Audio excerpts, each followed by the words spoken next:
Picture a grand 1920s theater in the quaint village of St. Mary Mead, where the dazzling soprano Madame Elena Caruso collapses mid-aria, poisoned in front of a gasping audience.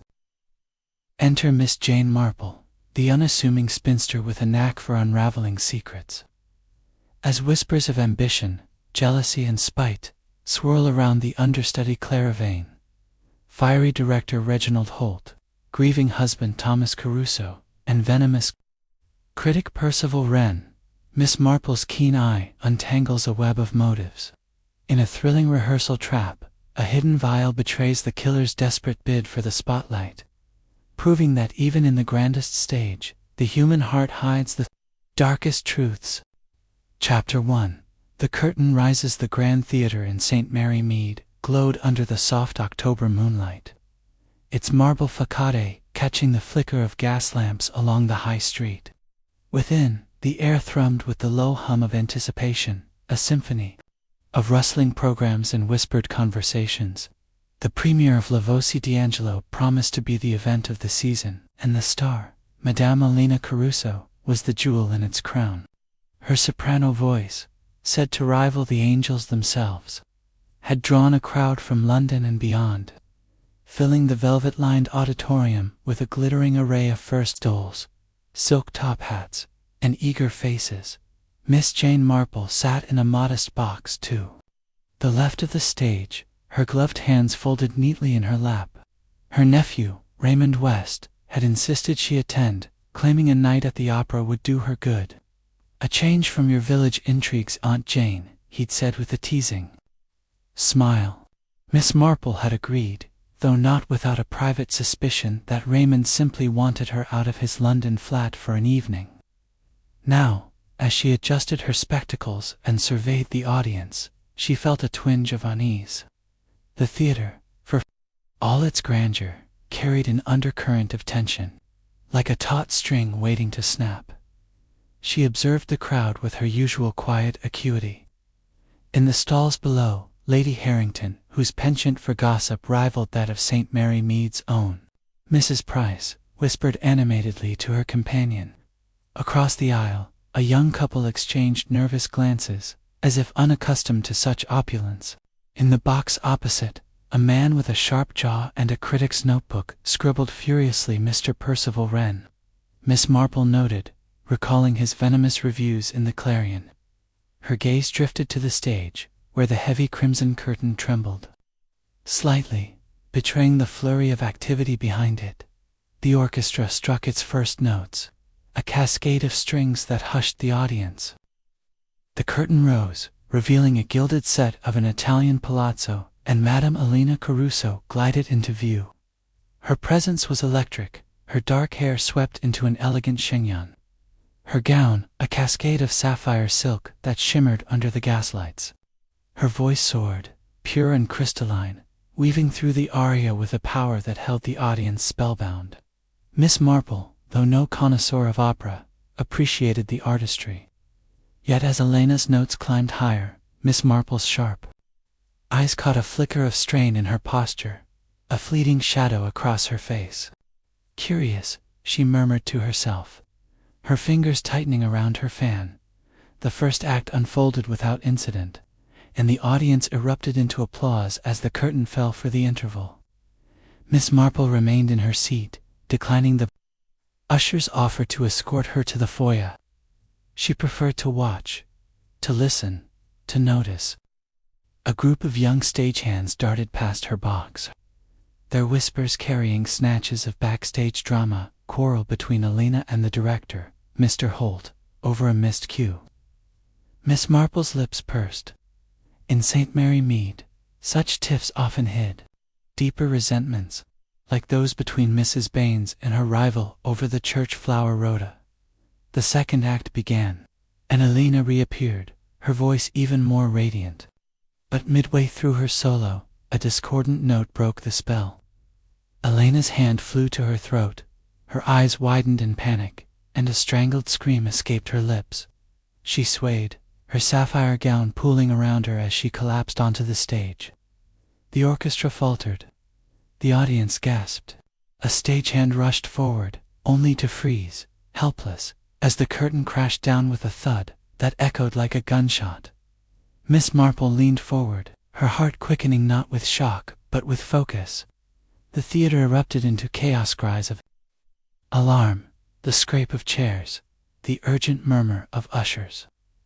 A young woman in the stalls fainted, and Lady Harrington's voice rose above the din, declaring it a scandal. Miss Marple's mind, however, was already at work, cataloguing details. The glass of water Alina had sipped before her aria, the fleeting presence of a figure in the wings, the unnatural pallor of her face as she fell. Most irregular, she said softly, her eyes narrowing. Death on a stage was no accident, not in her experience. And Miss Jane Marple, with her unassuming air and village wisdom, knew that the truth, like a dropped stitch, would unravel with patience. Chapter 2. A Stage of Suspects. The Grand Theatre. So recently alight with the magic of Lavosi D'Angelo, now lay under a pall of confusion and dread. The auditorium, moments ago, filled with the soaring notes of Madame Elena Caruso's soprano, echoed instead with the murmur of a shocked audience being ushered out into the crisp October night. Miss Jane Marple, however, had no intention of leaving. Her slight figure, clad in a sensible black shawl and unassuming hat, moved with quiet determination through the throng, guided by an usher who recognized her from a village fête where she had deftly resolved a matter of a missing collection plate. "Miss Marple," he whispered, "you're wanted backstage. Dr. Haydock's there, and he says it's urgent." Backstage, the air was thick with the scent of grease paint and roses, the latter wilting in vases sent by ardent admirers of the late soprano. The narrow corridors buzzed with stagehands, their faces pale, their voices hushed. Miss Marple navigated the chaos with the serene composure of one accustomed to untangling village scandals. She noted the overturned prop table, the half-open door to the star's dressing room, and the faint smear of rouge on a discarded scripted tales that, in her experience, often whispered truths louder than words. Dr. Haydock, a familiar figure, from St. Mary Mead, stood by the stage, his brow furrowed as he conferred with Inspector Crane, a tall, methodical man whose clipped mustache suggested a military past. The inspector's notebook was already open, his pencil scratching furiously. Alina Caruso's body lay covered by a velvet curtain, a makeshift shroud that lent the scene an air of grotesque theatricality. Miss Marple's eyes softened with pity, but her mind remained sharp, cataloguing the faces around her. "Poison," Dr. Haydock said in a low voice, catching Miss Marple's approach. "A fast-acting alkaloid, I'd wager, though we'll need tests to confirm." She was dead within minutes of collapsing. He shook his head, his usual geniality replaced by grim certainty. Someone meant for her to suffer. Inspector Crane turned to Miss Marple, his expression one of polite skepticism. "Miss Marple, is it?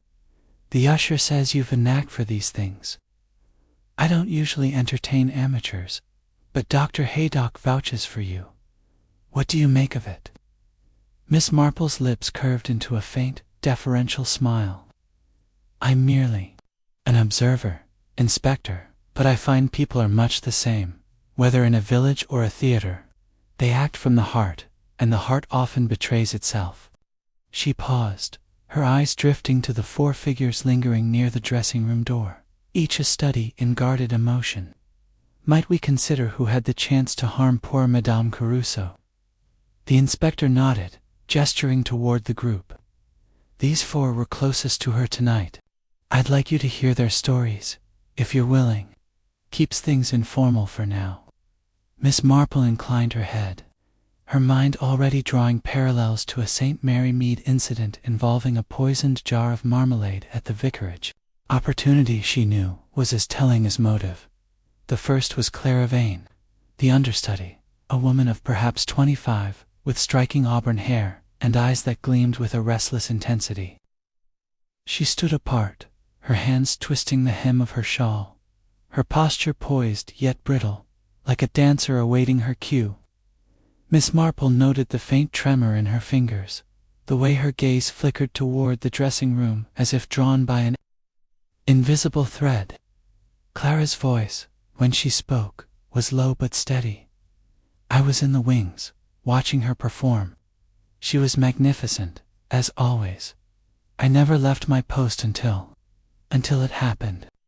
Her words were rehearsed, Miss Marple thought, like lines from a play, and in St. Mary Mead, such polish often masked a deeper truth.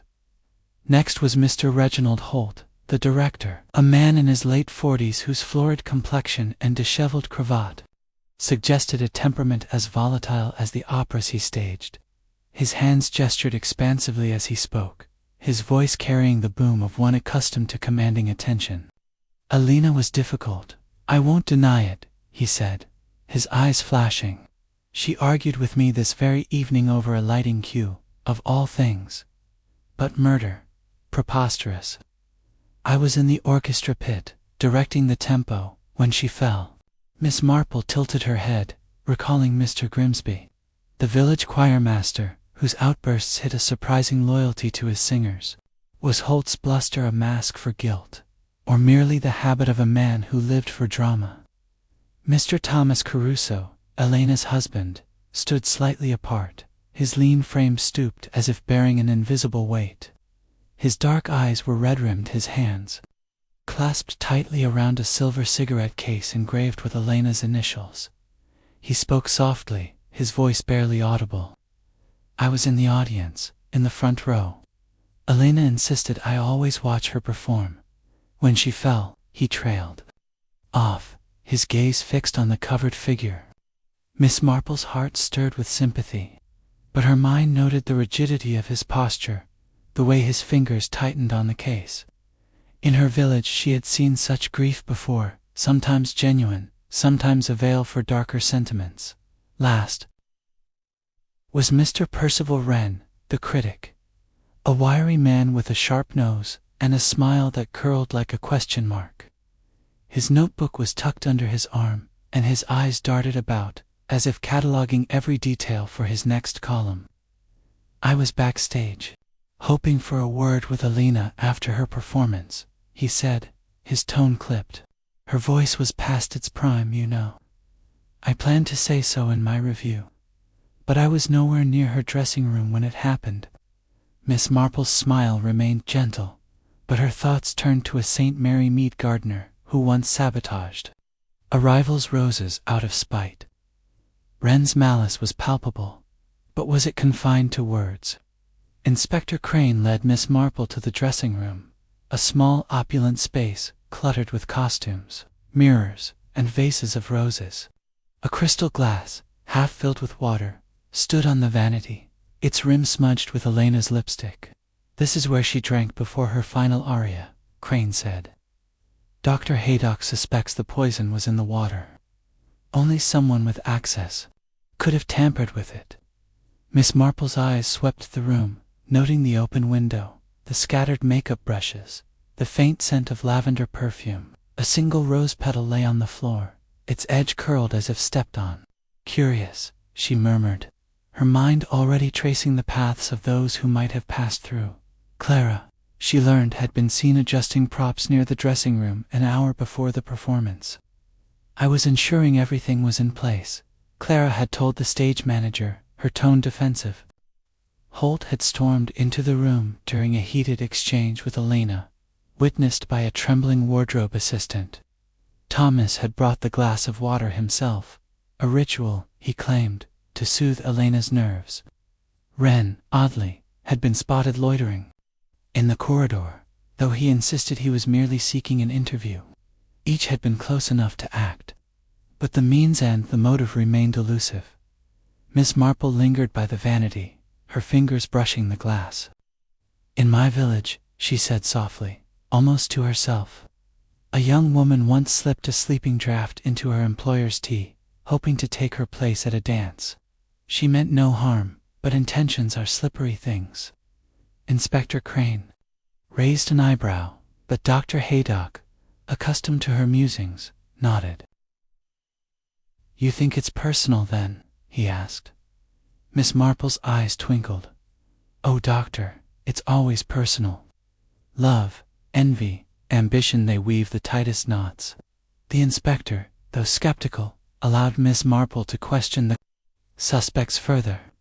She began with Clara, inviting her to a quiet corner of the green room, where a faded chaise longue offered a semblance of comfort. Clara sat stiffly, her hands smoothing her skirt. You must have admired Madame Caruso greatly, Miss Marple said, her tone gentle as a grandmother's. Clara's eyes flickered. Of course she was an inspiration, but I've trained for years, you know. I could have sung that role tonight. Her voice held a note of defiance, and Miss Marple noted the flush in her cheeks, the way her fingers clenched. In St. Mary Mead, such signs often betrayed a heart consumed by want. Holt was next, his bluster filling the rehearsal hall as Miss Marple approached. This is a disaster for the production, he declared, pacing. Alina was difficult, yes, but she was my star. Without her, the season's ruined. Miss Marple listened patiently, her needles clicking softly as she pulled out her knitting, a habit that disarmed even the most guarded. You must have worked closely with her, she said. Holt snorted. Too closely. She questioned every direction, demanded new costumes, new lighting. Last week she threatened to leave the company. His anger was genuine, Miss Marple thought. But was it enough to drive him to murder? Thomas Caruso proved harder to reach. Miss Marple found him in the theater's foyer, staring at a poster of Alina, in her sapphire gown. She was my world, he said, his voice breaking. I brought her that water, as I always did. She said it calmed her. Miss Marple's eyes softened, but she noted the tremor in his hands, the way he avoided her gaze. Gossip from the stagehands hinted at strain in their marriage. Miragellina's charm had drawn admirers, including a young tenor who lingered too long after rehearsals. Had Thomas's devotion turned to despair?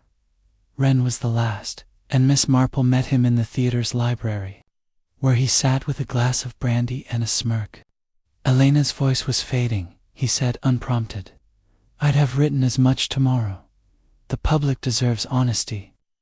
His tone was cold, his eyes gleaming with satisfaction. Miss Marple smiled faintly, her mind recalling a village critic who spread rumors to ruin a rival. You take your work seriously, Mr. Wren, she said. He shrugged. Someone must. But his fingers tapped nervously on his notebook, and Miss Marple wondered what secrets those pages held. As the night deepened, Miss Marple returned to the dressing room, now empty, save for Inspector Crane's constable guarding the door. She stood by the vanity, her eyes tracing the glass, the pedal, the open window. The poison, Dr. Haydock had said, was rare, not easily obtained. Yet each suspect had access, and each had a reason. Clara's ambition, Holt's frustration, Thomas's pain, Wren's spite. Miss Marple's mind turned to a St. Mary Mead widow who had poisoned her husband's tea, not out of hatred, but to escape a life of obscurity. People, she murmured, are so very predictable. She turned to Inspector Crane, who watched her with growing curiosity. I shall need to speak with them again, she said, her voice mild. But first, might we examine the props and costumes? Small things, Inspector, often tell the largest stories. Crane nodded, sensing that this unassuming spinster saw more than most. Miss Marple's eyes gleamed with quiet resolve. The stage was set, the suspects in place, and the truth, like a melody, would soon rise to the surface. Chapter 3. The Understudy's Ambition. The morning after the tragedy at the Grand Theatre, St. Mary Mead awoke to a mist that clung to the cobblestones, softening the outlines of the village's quaint cottages and the distant spire of St. Mary's Church. Miss Jane Marple, however, was not in her cozy sitting room with its familiar chintz curtains. Instead, she sat in the theater's dimly lit café, a modest establishment tucked beside the auditorium, where the scent of strong coffee mingled with the faint tang of stage dust. She had arranged to meet Clara Vane, the understudy, under the pretense of discussing the opera's future. In truth, Miss Marple sought to probe the young woman's heart, for she had learned, through years of observing village intrigues, that ambition could be as sharp as any knife. Clara arrived promptly, her auburn hair neatly pinned but her eyes shadowed with sleeplessness. She wore a simple gray dress, its severity at odds with the vibrant energy Miss Marple had glimpsed backstage. "You wished to see me, Miss Marple?" Clara asked, her voice polite but guarded, as she slid into the chair opposite. A waitress set down a pot of tea, and Miss Marple poured with deliberate care, her movements as measured as her thoughts. "I thought we might chat about poor Madame Caruso," Miss Marple began, her tone gentle, almost maternal. "Such a loss to the theater. You must have admired her greatly, my dear, to study under her for so long." She watched Clara closely, noting the slight tightening of her lips, the way her fingers brushed the rim of her teacup without lifting it. Clara's gaze flickered to the window, where the mist pressed against the glass. "She was extraordinary," she said at last. Her voice was like nothing else. "I've spent years learning from her, practicing every note, every gesture." Her words were warm, but there was a brittleness to them, like porcelain under strain. Miss Marple tilted her head, recalling Miss Elspeth from the village choir, who had coveted the soloist's role with a fervor that led to a most unfortunate incident with a hymn book. "It must be difficult," Miss Marple continued, her needles clicking softly as she drew out her knitting, a habit that often lulled others into candor. "To wait in the wings, always ready, yet never called upon. I imagine it takes great patience." Her eyes, mild behind her spectacles, held Clara's with quiet intensity. Clara's cheeks flushed, and she leaned forward, her voice dropping to a fierce whisper. "Patience, it's torture, Miss Marple. I've trained as hard as she did, harder, perhaps. I know every aria, every nuance of La Voce d'Angelo. I could have sung it last night, and the audience would have loved it." Her hands clenched, then relaxed, as if she realized she had said too much. She forced a smile. "But I was loyal to Elena. I'd never wish her harm." Miss Marple nodded, her expression one of serene understanding, though her mind was cataloguing every word, every gesture. In St. Mary Mead, she had seen such passion before young Jenny, who sabotaged a rival's sewing at the village fair, driven not by malice but by a desperate hunger for recognition. "Of course, my dear," she said. "But tell me, were you near her dressing room before the performance? I understand you were handling props." Clara's eyes widened, a flicker of alarm crossing her face, before she masked it with a laugh. "Props? Oh yes, I was tidying the stage." The prop table was a mess, swords, goblets, all out of place. "I wanted everything perfect for Elena." Her voice was smooth, but her fingers trembled slightly, betraying the effort to maintain composure. Miss Marple made a mental note. Clara had been near the dressing room, close to the fatal glass of water. The conversation turned to lighter matters, the weather, the theater's upcoming productions, but Miss Marple's thoughts remained fixed on Clara's intensity. As the young woman rose to leave, her shawl slipped, revealing a small silver bracelet adorned with a single charm, a tiny star. Miss Marple's eyes lingered on it, her mind turning to a village girl who wore a locket to mark her dreams of leaving St. Mary Mead. Symbols, she knew, often spoke louder than words. After Clara departed, Miss Marple lingered in the cafe, her tea growing cold as she pondered. She recalled a snippet of gossip from the stagehands. Overheard the previous night, Clara had been seen lingering near Elena's dressing room long after the props were set. Her expression one of furtive purpose, Miss Marple's lips pursed.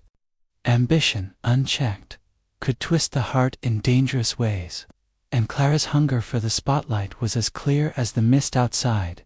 She decided to visit the theater again, hoping to glean more from the backstage world. The Grand Theater, by daylight, was less glamorous, its gilt edges dulled, its corridors cluttered with crates and costumes. Miss Marple found the stage manager, Mr. Dobbs, a harried man with ink-stained fingers, sorting through a pile of scripts. "Miss Marple," he said, surprised but polite, "you're still about. The police have been poking around all morning." "I find it helps to see things for oneself," she replied, her tone mild. "Might I look at the prop table from last night? I understand Miss Vane was organizing it." Dobbs hesitated, then led her to a cluttered corner of the stage, where a table held an array of theatrical oddments, a jeweled goblet, a velvet cloak, a dagger with a blunted blade. Miss Marple's eyes scanned the items, pausing on a small vial, half hidden beneath a folded cloth. It was empty, its label faded, but the shape was unmistakably chemist's bottle, the kind used for medicinal drops, or something less benign. "Curious," she murmured, careful not to touch it. "Was this here last night?" Dobbs frowned, scratching his head. "Can't say for certain. Clara was fussing with this table, though. Said she was making sure everything was in order." Miss Marple nodded, her mind racing. In St. Mary Mead, a similar vial had once held a sleeping draught, misplaced by a careless housemaid or so the story went. She made a note to ask Inspector Crane about the vial, suspecting it might hold traces of the alkaloid that felled Alina. As she left the stage, Miss Marple encountered a young wardrobe assistant, Miss Lucy Tate, whose nervous demeanor caught her attention. Lucy, barely 20, had a habit of twisting her apron strings when anxious, much like the vicar's niece during a village scandal. "You were backstage last night, weren't you, my dear?" Miss Marple asked, offering a peppermint from her reticule. Lucy nodded, her eyes darting to the side. "I saw Miss Vane near the dressing room," she whispered, as if afraid of being overheard. "She was holding something small, like a bottle. I thought it was perfume, but she looked so strange, almost angry." Miss Marple patted her hand, her voice soothing. "You've done well to tell me, Lucy. Small things matter, you know." She recalled a St. Mary Mead baker who had noticed a stranger's glance at a poisoned loaf, a detail that cracked a case wide open. Lucy's observation, though tentative, added weight to Miss Marple's suspicions. Clara's ambition, it seemed, had a darker edge, returning to her lodgings in the village. Miss Marple sat by the window, her knitting idle as she reflected. Clara Vane was young, talented, and impatient, a dangerous combination. Her proximity to the dressing room, her access to the prop table, and her unguarded words in the cafe painted a troubling picture. Yet Miss Marple cautioned herself against haste. The director, Mr. Holt, had his own reasons to resent Alina, and Thomas Caruso's grief seemed laced with something unspoken. Even Mr. Wren, with his sharp pen, could not be dismissed. Poison, she knew, was a coward's weapon. But it required cunning, and Clara's cleverness was as evident as her ambition. She resolved to speak with Clara again, perhaps under less formal circumstances, to test her story further. In the meantime, she would ask Inspector Crane to examine the vial and question the theater's chemist, who might know of any unusual substances acquired recently. Miss Marple's eyes twinkled as she picked up her knitting. "People are so very predictable," she murmured, her needles resuming their rhythmic dance.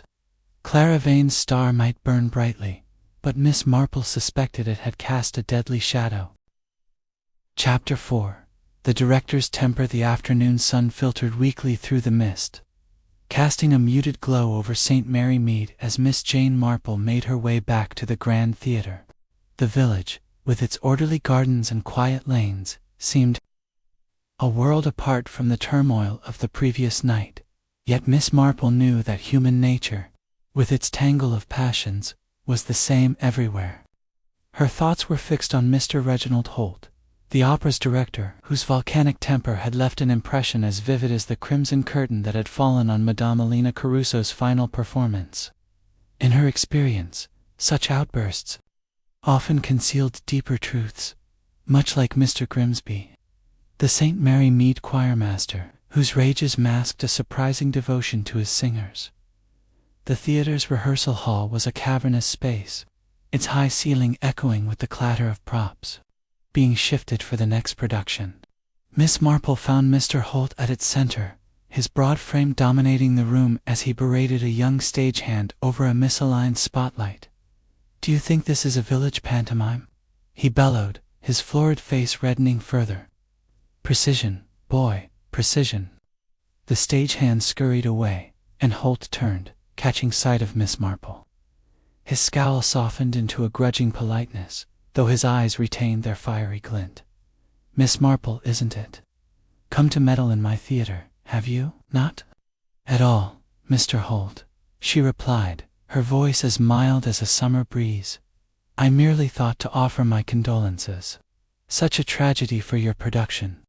She settled onto a nearby chair, her knitting bag at her side, and drew out her needles, their gentle clicking a soothing counterpoint to Holt's restless energy. He paced, his hands gesturing as if conducting an invisible orchestra. "A tragedy?" "Yes," he said, his tone a mix of grief and exasperation. "Elena was my star, the heart of Lavosi, D'Angelo. Without her, the season's in ruins. The investors are howling. The cast is in disarray or chaos." He ran a hand through his thinning hair, his cravat askew. Miss Marple noted the strain in his voice, the way his eyes darted to the stage as if seeing Elena's collapse anew. In St. Mary Mead, she had known men like Holt blustery, proud, but often fragile beneath their bravado. "You must have worked closely with her," she said, her needles pausing as she met his gaze. "Such a brilliant performer. I understand, but perhaps challenging." Her tone was gentle, inviting confidence, much as she had coaxed secrets from the vicar's wife over tea. Holt snorted, dropping into a chair opposite her. "Challenging? That's putting it mildly." Elena was a tempest demanding new costumes, rewriting scenes, arguing over every blessed note. "Last week, she stormed out of rehearsal, swore she'd leave the company if I didn't change the lighting to flatter her profile." He laughed, a harsh sound, but his eyes darkened. "Mind you, I'd not have traded her for anyone." Her voice, it was magic, pure magic. Miss Marple nodded, her expression one of quiet sympathy. "It must have been trying, though, to manage such a spirited artist. I recall a young lady in my village, quite talented, who clashed with her choir director over a solo. Tempers flared, but they found a way to work together." She paused, watching Holt closely. "Did you and Madame Caruso ever find such harmony?" Holt's jaw tightened, and he leaned forward, his voice lowering. "Harmony? Hardly the night she died. We had words, sharp ones. She accused me of undermining her, said I favored Claravaine's youthful energy. Ridiculous. I told her she was irreplaceable, but she wouldn't listen." He shook his head, his hands clenching. "I was in the orchestra pit when she fell, Miss Marple. Ask anyone. I'd no hand in this." Miss Marple's eyes flickered with interest, though her face remained serene. Holt's alibi was plausible, but his temper, so freely admitted, suggested a man capable of rash action. She recalled a St. Mary Mead farmer who, in a fit of rage, had destroyed a neighbor's fence over a disputed boundary.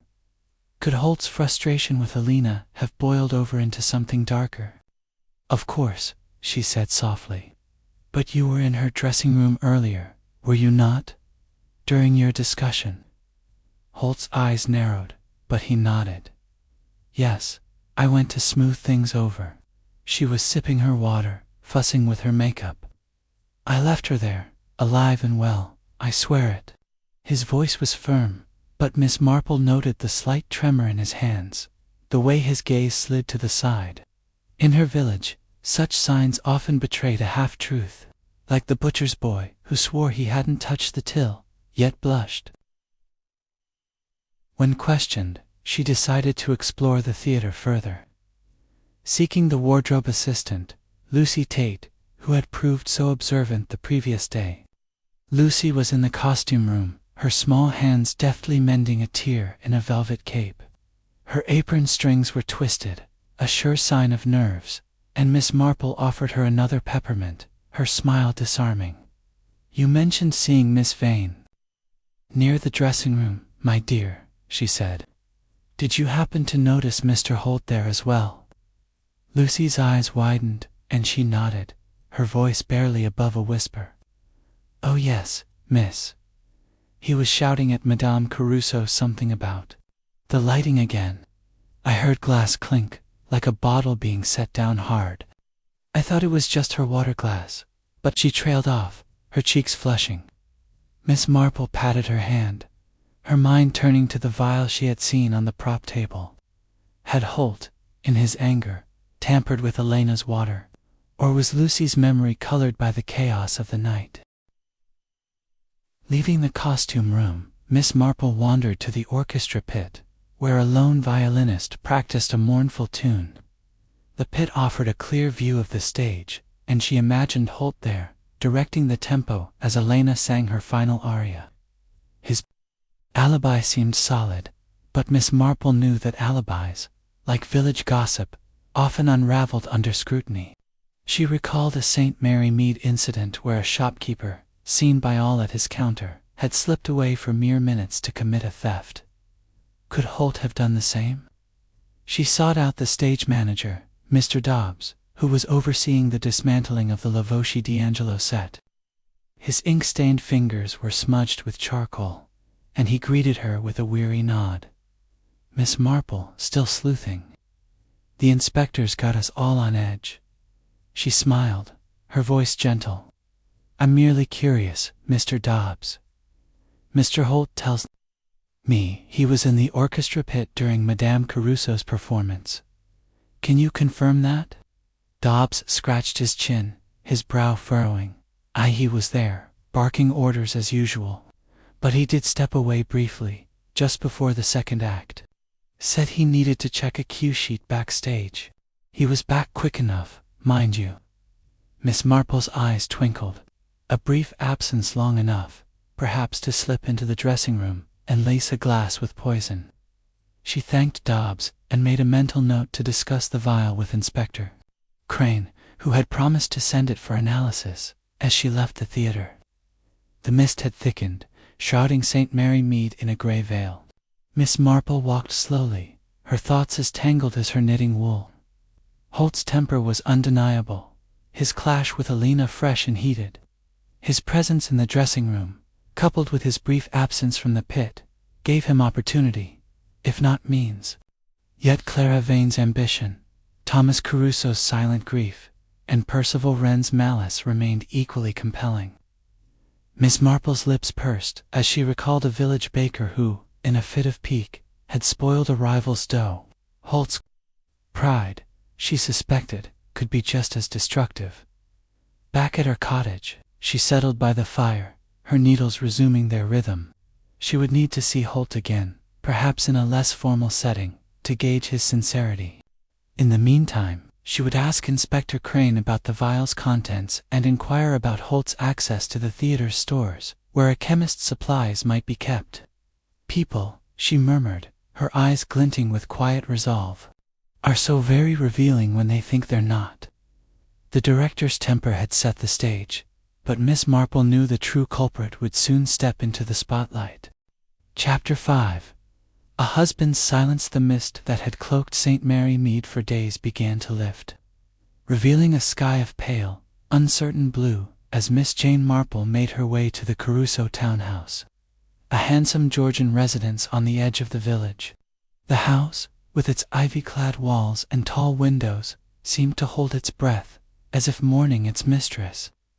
Miss Marple, her black shawl draped neatly over her shoulders, carried a small basket of homemade scones, a pretext for her visit, though her true purpose was to probe the heart of Thomas Caruso, Elena's grieving husband. In her long experience of village life, she had learned that silence, like a locked door, often hid the most revealing secrets. The maid who answered the door, was a nervous creature, her eyes red from crying or sleeplessness. "Mr. Caruso's in the drawing room, miss," she said, her voice trembling. "He's not been himself since it happened." Miss Marple nodded, her expression one of gentle sympathy, though her mind was already noting the maid's unease, much like that of young Betsy in St. Mary Mead, who had wept when questioned about a stolen brooch. Small signs, Miss Marple knew, could lead to great truths. The drawing room was a shrine to Elena Caruso. Portraits of the soprano adorned the walls, her sapphire eyes gazing down with an intensity that seemed to linger even in death. A grand piano stood in one corner, its lid closed, a silk scarf draped across it to Luna's, no doubt, for it matched the one Thomas had clutched the night of the tragedy. He sat by the fireplace, his lean frame hunched, his dark hair falling untidily over his brow. In his hands was the same silver cigarette case, its engraved initials catching the light. He rose as Miss Marple entered, his movements slow, as if weighed down by an invisible burden. "Miss Marple," he said, his voice low and hoarse, "you're kind to call. I'm afraid I'm poor company today." His eyes, red-rimmed and shadowed, avoided hers, fixing instead on the scarf. Miss Marple settled into a velvet chair, placing her basket on a side table. "Nonsense, Mr. Caruso," she said, her tone warm but probing. "In times of grief, a friendly face can be a comfort. I only wish to offer my condolences and perhaps to talk of Elena. She was so very loved." Thomas's lips twitched, a fleeting smile that held no warmth. "Loved, yes. She was my world, Miss Marple. Her voice, her spirit. There was no one like her." He sank back into his chair, his fingers tightening on the cigarette case. Miss Marple's needles appeared, their soft clicking a familiar rhythm as she began to knit, her eyes never leaving Thomas. In St. Mary Mead, she had known men like him, quiet, reserved, their emotions locked away like treasures in a safe. Such men, she had found, often broke under pressure. "You were in the audience that night, I believe," she said, her voice as gentle as a lullaby. "Watching her perform must have been a joy, though perhaps bittersweet, given her demands." She paused, watching his reaction. Thomas's jaw tightened, but he nodded. "I always sat in the front row," Elena insisted. She said it gave her strength, knowing I was there. His voice faltered, and he looked away, his gaze settling on a portrait of Elena in her sapphire gown, her smile radiant. Miss Marple tilted her head, her needles pausing. "It must have been a great responsibility, being married to such a star. I recall a young couple in my village, very devoted, but the wife's success at the flower show caused tensions. Admiration can be a heavy thing." Her words were carefully chosen, an invitation to confide, and Thomas's fingers twitched, the cigarette case glinting as he turned it over. "She was a star," he said softly. "But it wasn't always easy. Elena was passionate. She lived for the stage, for the applause. Sometimes I felt like a shadow in her light." His voice held a note of bitterness, so faint it might have gone unnoticed, but Miss Marple's ears were attuned to such nuances. She recalled a St. Mary Mead husband, Mr. Travers, whose quiet resentment of his wife's popularity had led to a most unfortunate incident with a garden rake. "You brought her the glass of water. I understand," she said, her tone unchanged. "A ritual, I'm told, to soothe her nerves." Thomas nodded, his eyes fixed on the scarf. "Every performance, she'd take a sip before her big arias. I brought it to her dressing room that night, just before the second act." His voice was steady, but his hands betrayed him, the cigarette case trembling slightly. Miss Marple's mind turned to the glass on Elena's vanity, its rim smudged with lipstick, its contents laced with poison. "Such a thoughtful gesture," she said, her needles resuming their rhythm, "though I suppose others might have been near the dressing room as well." Miss Vane, perhaps, or Mr. Holt. She watched him closely, noting the flicker of unease in his eyes. I wouldn't know, he said quickly. I left the glass and went to my seat.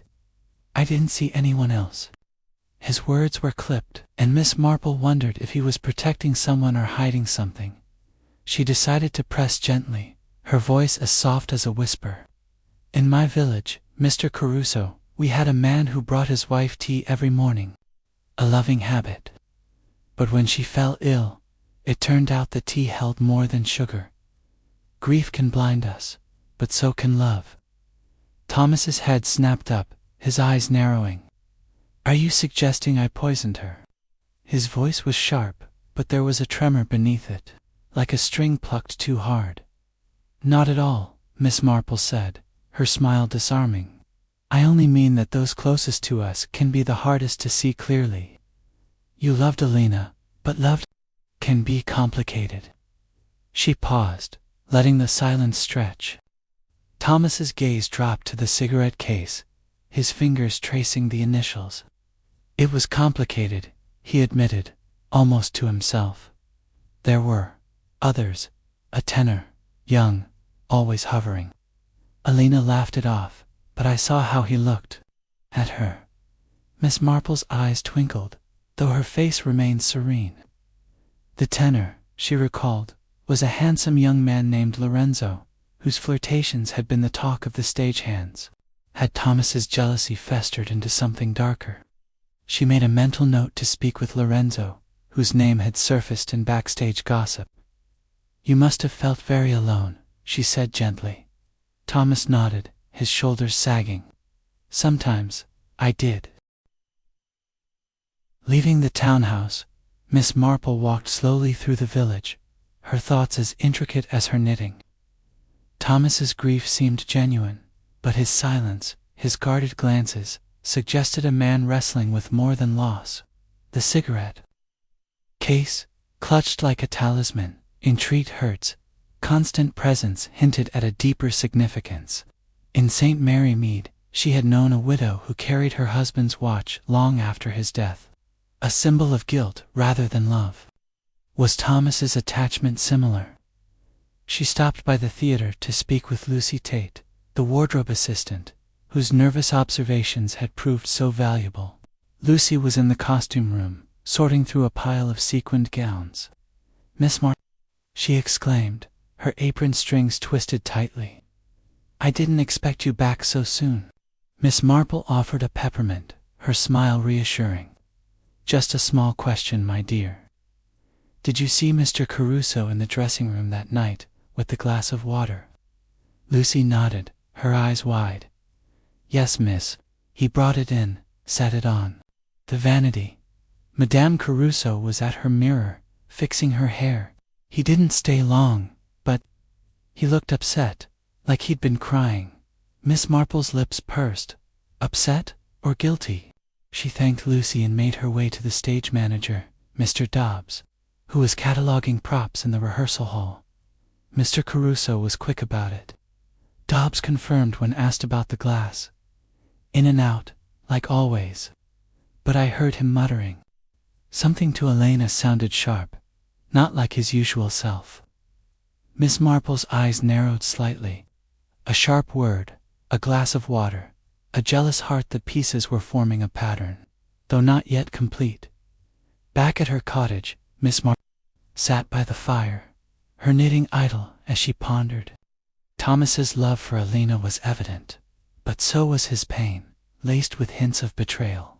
His access to the glass gave him opportunity, and the tenor's flirtations provided a motive. Yet Clara Vane's ambition, Holt's temper, and Wren's malice remained equally plausible. She resolved to speak with Lorenzo, the tenor, to test Thomas's story, and to ask Inspector Crane about the cigarette case. Perhaps it held more than sentiment. People, she murmured, her needles clicking once more, hide their secrets in the plainest places. The husband's silence was a thread in the tapestry, and Miss Marple was determined to follow it to the truth. Chapter 6. The critics penned. The late afternoon light filtered through the leaded windows of St. Mary Mead's only bookshop. a cramped, cozy establishment where the scent of old leather and ink hung heavy in the air. Miss Jane Marple, her black shawl neatly folded over her arm, stood among the shelves, ostensibly browsing a volume of poetry, but in truth waiting for Mr. Percival Wren, the sharp-tongued critic whose reviews had cast a shadow over Elena's final days. She had learned from the stage manager, Mr. Dobbs, that Wren frequented the shop to peruse obscure texts, and Miss Marple, ever adept at arranging chance encounters, had timed her visit accordingly. In her experience, those who wielded words as weapons often revealed more than they intended, much like Mrs. Price in St. Mary Mead, whose gossip had once unraveled a theft at the village fete. Wren appeared precisely as the church clock struck 4, his wiry frame clad in a severe black coat, his sharp nose twitching as if scenting a story. He carried his ever-present notebook, its pages worn from constant use, and his eyes darted about the shop with a predator's alertness. Miss Marple caught his attention with a polite smile, holding up a slim volume on botany. "Mr. Wren, I believe," she said, her voice as gentle as a summer breeze. "I'm Jane Marple, a visitor to the theater. I so admire your reviews in the Clarion. Might we have a word?" Wren's lips curled into his characteristic half-smirk, though his eyes assessed her warily, as if suspecting a trap.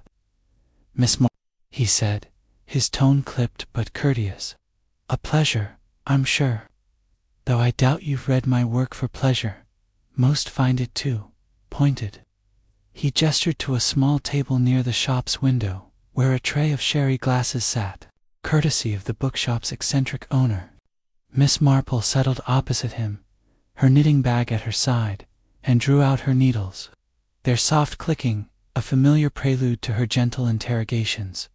"I found your last review of Madame Caruso quite striking," she began, her eyes mild behind her spectacles. "You wrote that her voice had lost its celestial edge. Such a keen observation. You must have known her work well." Her tone was admiring, but her gaze was sharp, watching for any crack in Wren's polished facade. He sipped his sherry, his smirk widening. "I knew her work better than most. Elena Caruso was a phenomenon a decade ago, but her voice was fading. Too much strain, too many late nights. I plan to say as much in my next column. The public deserves the truth." Miss Marple, not fawning adulation. His words were laced with a cold satisfaction, and Miss Marple noted the way his fingers tightened on his glass, as if savoring the power of his pen in St. Mary Mead. She had known a gardener, Mr. Hodge, who took vicious delight in pruning his rival's prize roses, claiming it was for the good of the village show. Wren's malice reminded her of that petty cruelty. "It must be a heavy responsibility," she said, her needles pausing, "to shape reputations with your words. I imagine it made you unpopular with some performers." Wren laughed, a sharp, brittle sound. "Unpopular. I was loathed, Miss Marple, and I relished it. Elena, especially, she called my reviews slander, threatened to sue once, as if I could be cowed by a diva's tantrums." He leaned forward, his eyes gleaming. "The night she died, I was backstage, hoping for a final interview to bury her career once and for all, but I never got near her dressing room." Miss Marple's lips pursed slightly, her mind turning to the stagehand's account of Wren loitering in the corridor near Elena's door. "How unfortunate," she said, her voice soft. "Though I understand you were seen nearby, perhaps observing the preparations." She watched him closely, noting the brief flicker of unease in his eyes before he masked it with a shrug. "Observing, yes," he said. "A critic must know the backstage world, petty rivalries, botched cues, all the chaos that shapes a performance. I was there, but I didn't touch her precious glass of water, if that's what you're implying." His tone was defensive, and Miss Marple's needles resumed their rhythm, her mind cataloging his words. In her village, such deflections often hid half-truths, like the postmistress who swore she hadn't read a private letter, yet knew its contents too well. "You take such an interest in the theater's workings. she said, her tone unchanged. "I noticed you with a book on poisons in this very shop yesterday. A curious choice for a critic." Her words were gentle, but they landed like a pebble in still water. Rippling across Wren's composure, he flushed, his smirk faltering. "Research, Miss Marple. I'm writing a piece on historical poisons, arsenic, belladonna, that sort of thing.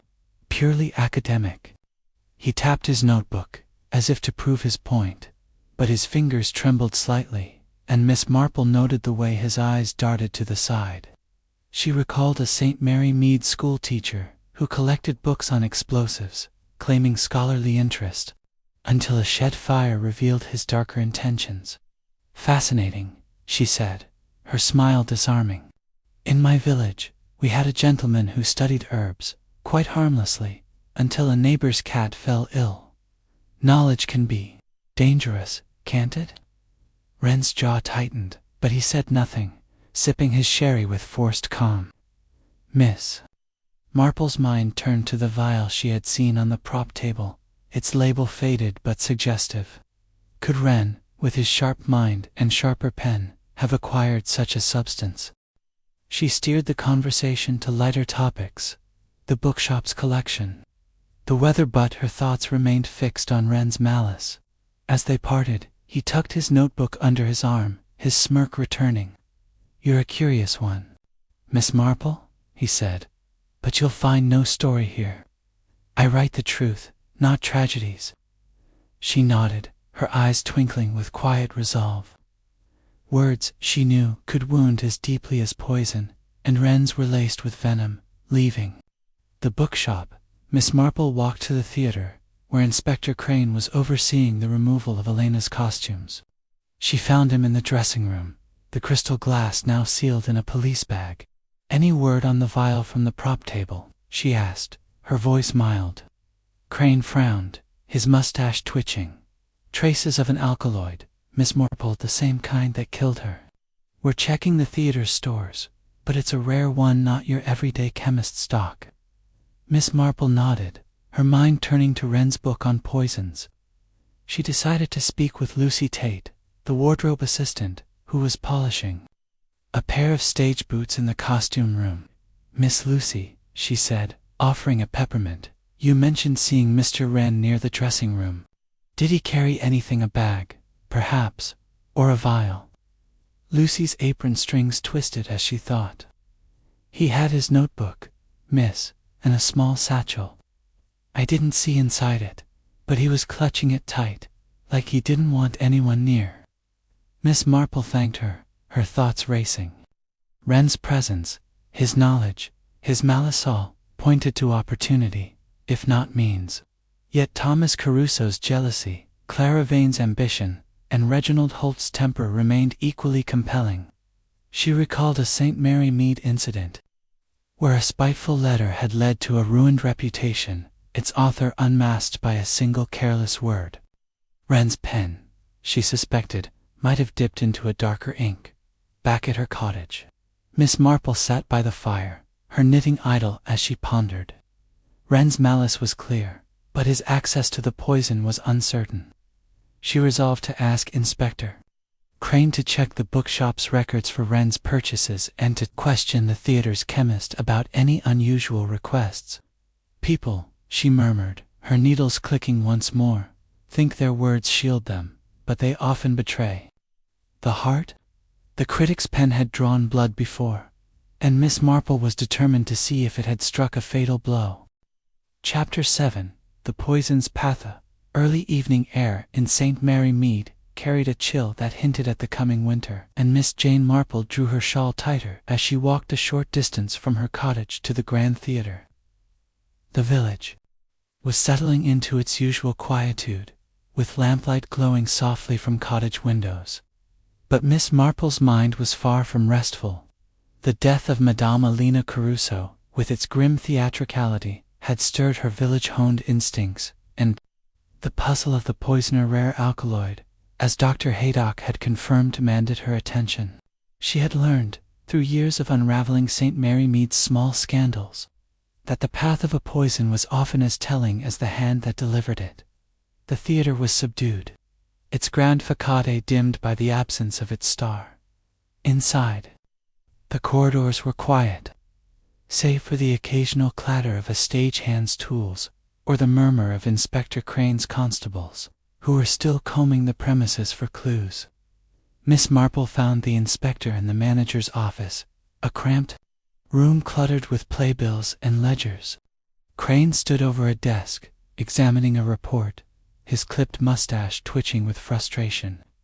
"Miss Marple," he said, looking up, "you're a persistent one. I suppose you've more questions."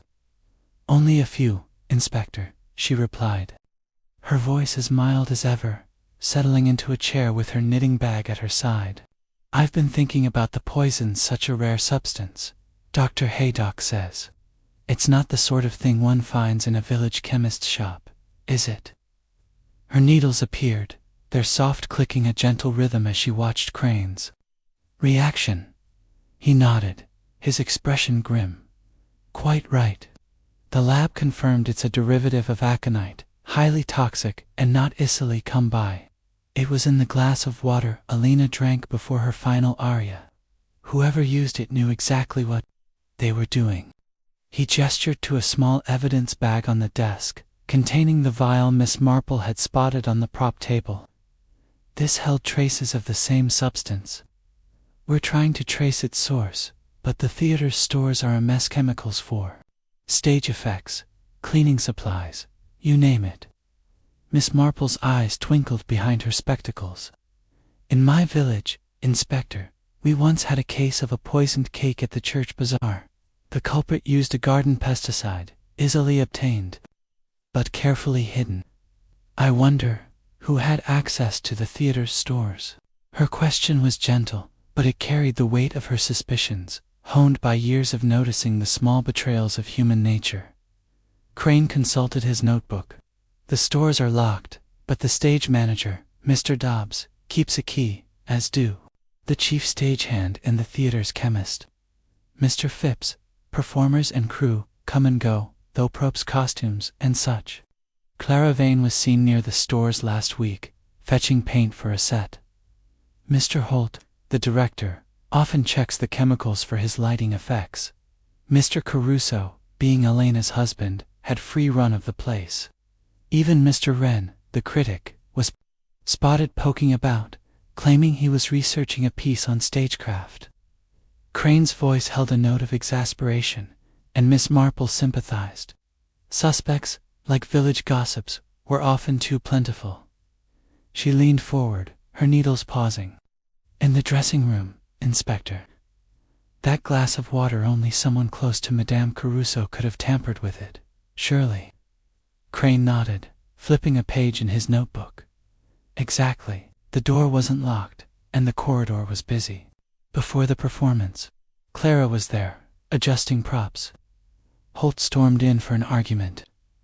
Thomas brought the glass himself. Wren was seen loitering nearby, though he denies entering. Any of them could have slipped the poison in, but we've no witnesses to the act."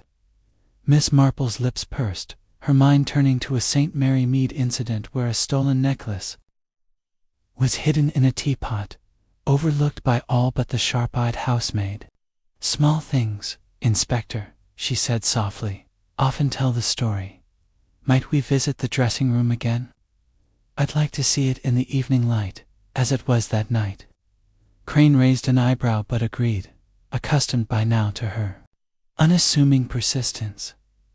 The dressing room was much as it had been, though the air felt heavier, as if Elena's presence lingered. The vanity still held her makeup brushes, a silver hairpin, and a vase of wilting roses, their petals curling like secrets. The open window, Miss Marple noted, faced a narrow alley, accessible to anyone with nerve and a ladder. She examined the spot where the glass had stood, picturing Thomas placing it there, Clara passing by, Holt's angry exit, Wren's curious loitering. The poison, she murmured, would have needed only a moment to administer. A quick hand. A turned back. Crane watched her, intrigued despite himself. You think it was planned then, not a spur-of-a-moment act? Miss Marple's eyes twinkled. Oh, Inspector, poison is rarely impulsive. It requires thought, preparation. A recipe gone wrong.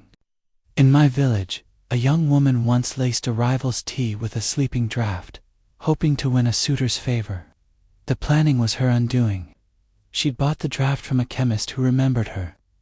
Inspired by her words, Crane sent a constable to question Mr. Phipps, the theater's chemist, about recent purchases. Miss Marple, meanwhile, sought out Lucy Tate, the wardrobe assistant, who was mending a costume in the dimly lit costume room.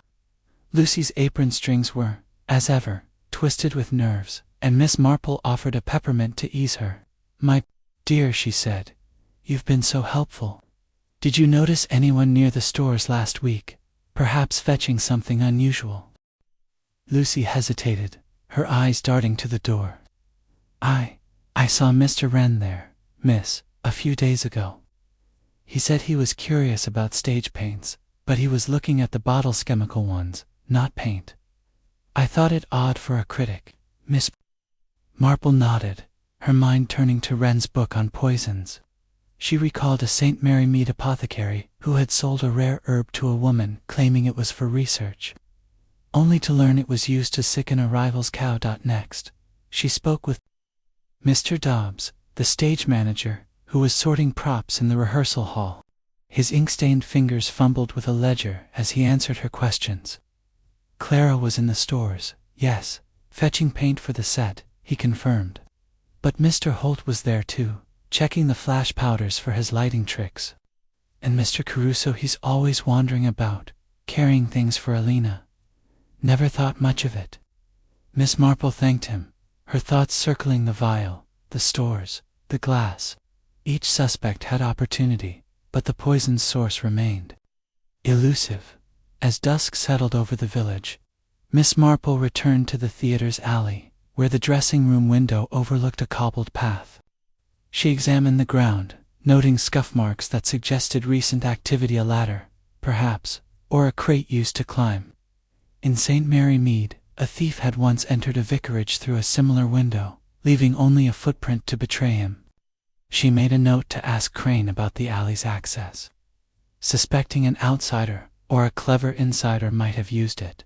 Back at her cottage, Miss Marple sat by the fire, her knitting idle, as she pieced together the puzzle. The poison's path was clear, from the stores to the vial, from the vial to the glass. Clara's ambition, Holt's temper, Thomas's jealousy, and Wren's malice all converged on that fatal moment.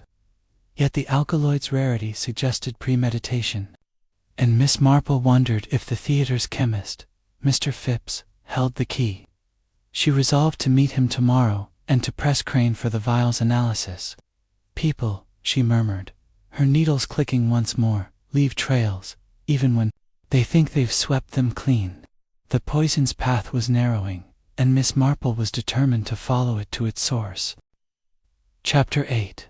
A village parallel. The morning sun broke through the lingering mist over St. Mary Mead, casting a golden sheen on the village's thatched roofs and dukist gardens. Miss Jane Marple, however, was not at her cottage window, savoring the view with her morning tea. Instead, she sat in her small garden, a shawl draped over her shoulders, her knitting in her lap, as she pondered the tangled threads of Madame Alina Caruso's murder. The rare alkaloid, the glass of water, the vial on the prop table all pointed to a calculated act, but the heart behind it remained elusive. In her long experience, Miss Marple had found that the motives of a village scandal often mirrored those of grander crimes, and she sought clarity in the quiet of her roses. Where parallels to a past mystery might illuminate the present, her mind drifted to a St. Mary Mead incident some years ago, when a jealous seamstress, Miss Clara Bell, had tampered with a rival's costume for the annual pageant, hoping to secure the lead role in a tableau. The rival, Mrs. Langley, had suffered only embarrassment when her hem unraveled mid-performance, but the intent ambition laced with envy had been clear. Miss Marple's sharp eyes had caught the gleam of triumph in Clara's face, much as She now recalled Clara Vane's trembling hands in the theater cafe. The understudy's hunger for the spotlight was unmistakable, but Miss Marple cautioned herself against haste. Reginald Holt's temper, Thomas Caruso's silent pain, and Percival Wren's venomous pen each offered their own motives.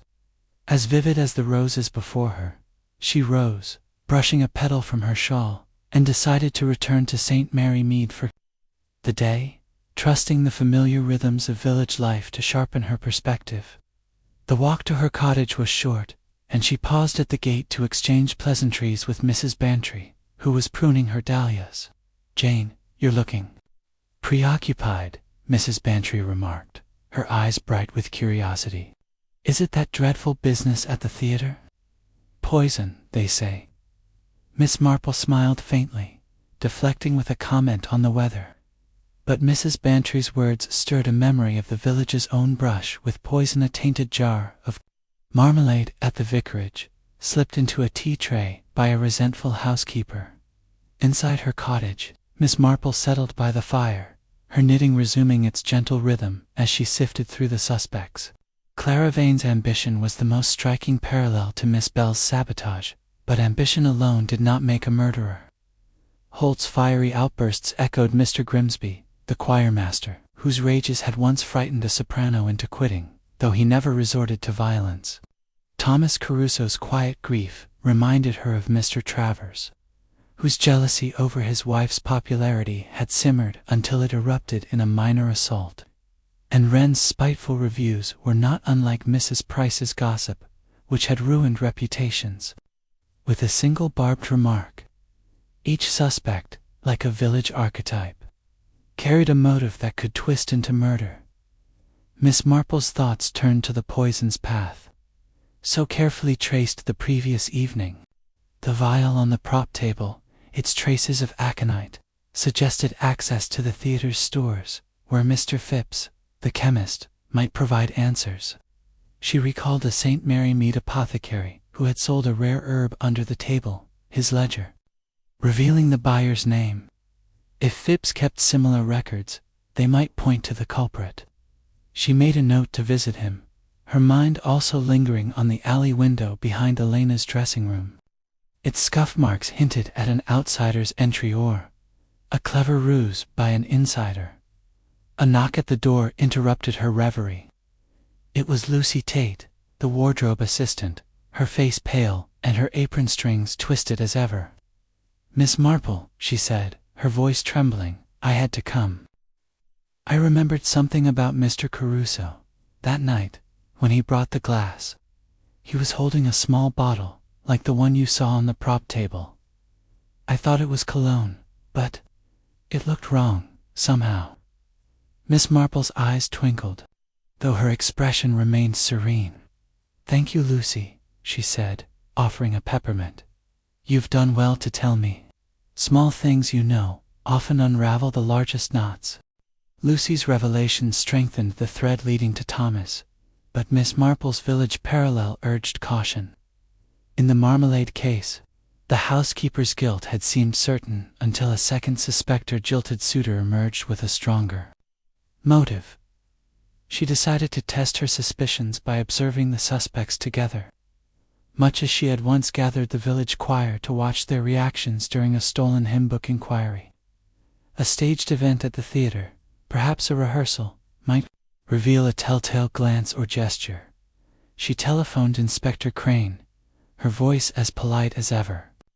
"Inspector, might we arrange a small gathering at the theater? A rehearsal, perhaps, with Miss Vane performing Elena's role. It would be so helpful to see the cast in their natural setting." Crane, though skeptical, agreed, sensing her knack for uncovering truths. "You're a sly one, Miss Marple," he said, a hint of amusement in his tone. "I'll set it up for tomorrow." As she hung up, Miss Marple's thoughts returned to the village parallel. Clara Bell's sabotage had been exposed when she flinched at the sight of Mrs. Langley's mended costume, a reaction no one else noticed. Miss Marple hoped a similar slip might betray the murderer Clara's ambition, Holt's temper, Thomas's jealousy, or Wren's spite. She recalled the vial, the glass, the alley window, each a piece of the puzzle. The poison's rarity suggested a deliberate choice, and she wondered if Phipps's ledger held a name, just as the apothecary's had in St. Mary Mead. She stepped into her garden, the roses glowing in the fading light. People, she murmured, her needles idle in her lap, are so very much alike, whether in a village or a theater. Their hearts betray them, always. She resolved to visit Mr. Phipps before the rehearsal, to ask about the aconite and any unusual visitors to the stores. The village parallel had sharpened her focus, and Miss Marple felt the threads of the mystery drawing tighter, ready to unravel the truth. Chapter 9. A trap in rehearsal. The Grand Theatre in St. Mary Mead, though still shadowed by the tragedy of Madame Elena Caruso's death, hummed with a cautious energy as preparations began for a staged rehearsal of La Voce d'Angelo. Miss Jane Marple, her black shawl neatly pinned and her knitting bag tucked under her arm, stood in the wings, her mild eyes scanning the scene with the quiet acuity that had unraveled so many village mysteries. The rehearsal, suggested by Miss Marple to Inspector Crane, was a carefully set trap designed to bring the suspects Clara Vane, Reginald Holt, Thomas Caruso, and Percival Wren together under the pressure of performance. In St. Mary Mead, she had once exposed a thief by staging a church bazaar, watching for the guilty glance that betrayed a pilfered purse. She hoped a similar moment would reveal the poisoner's heart. The auditorium was sparsely lit, its velvet seats empty save for a few stagehands and Inspector Crane, who stood at the back, his notebook open and his mustache twitching with curiosity. On stage, the set of an Italian palazzo gleamed under the gaslights, a backdrop of gilded arches and marble columns that seemed to mock the grim purpose of the gathering. Clara Vane, dressed in a sapphire gown that echoed Elena's, stood center stage, her auburn hair catching the light as she prepared to sing the fatal aria. Her hands, Miss Marple noted, were steady, but her eyes held a feverish intensity, as if the spotlight were both a dream and a burden. Reginald Holt, the director, paced the orchestra pit, his florid face flushed with impatience as he barked orders. At the musicians' tempo, tempo, he shouted, waving his baton. This isn't a funeral march. His temper, so evident in their earlier meeting, seemed heightened by the rehearsal stakes, and Miss Marple wondered if the strain of Elena's loss or guilt fueled his agitation. She recalled a St. Mary Mead choirmaster, whose outbursts grew fiercer when cornered over a missing collection plate. Thomas Caruso sat in the front row, his lean frame hunched, his dark eyes fixed on Clara with an unreadable expression. The silver cigarette case, ever present, glinted in his hands, its engraved initials a silent reminder of Elena. Miss Marple's gaze lingered on him, noting the tightness of his jaw, the way his fingers twitched as Clara's voice warmed up.